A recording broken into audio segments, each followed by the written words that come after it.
ఆర్థరైటిస్‌లో చాలా ఆర్థరైటిస్ అంటే joint inflammation. Arthro అంటే జాయింట్, ఐటిస్ అంటే ఇన్‌ఫ్లమేషన్. జాయింట్స్ ఇన్‌ఫ్లమేషన్ ఆర్థరైటిస్ అంటాం బేసిక్‌గా. బట్ దీంట్లో మల్టిపుల్ కాజెస్. రుమటాయిడ్ ఆర్థరైటిస్ అనేది ఒక రకమైన కీళ్ళ జబ్బు. హుహుహు. సోరియాటిక్ ఆర్థరైటిస్ ఒక రకమైన కీళ్ళ జబ్బు. ఇలా రకరకాల ఆస్టియో ఆర్థరైటిస్ వయసు వల్ల అరిగిపోవడాన్ని ఆస్టియో ఆర్థరైటిస్ అంటాం. సో, చాలా రకాల ఆర్థరైటిస్‌లు ఉంటాయండి. Secondary to some other cause. So, ఈ ఆర్థరైటిస్ ఇదే అని డిసైడ్ అవ్వడానికి there are multiple tests. There are multiple tests. ఆ టెస్ట్‌లని బట్టి ఈ డిసీజ్ ఇయన్నీ కూడా autoimmune diseases. Most of them autoimmune. అంటే మన శరీరంలో ఉండే కొన్ని కణాలే మనకి డ్యామేజ్ చేయటం వల్ల వచ్చే జబ్బులు ఇవన్నీ. ఈ ఆర్థరైటిస్ ఈ ఆటో ఇమ్యూన్స్ అన్నీ. సో, వాటిల్ని పూర్తిగా ఎరాడికేట్ చేయలేరు. పోనీ అది ఇలా అవ్వడానికి మన బాడీలో ఉండేవో మనకి యాంటీగా ఎందుకు వర్క్ చేస్తున్నాయి అనేది దానికి reason that is the disease అండి. అది డిఫరెంట్.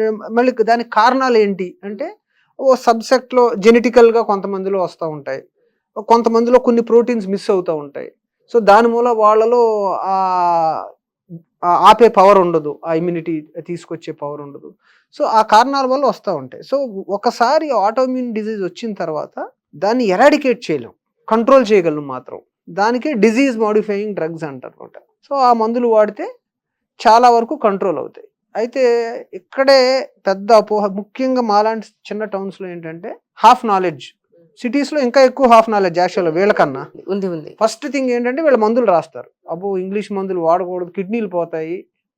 ఎక్కువ మందులు రాసారు. రావటం మానేసి ఆయుర్వేదానికెళ్తారు.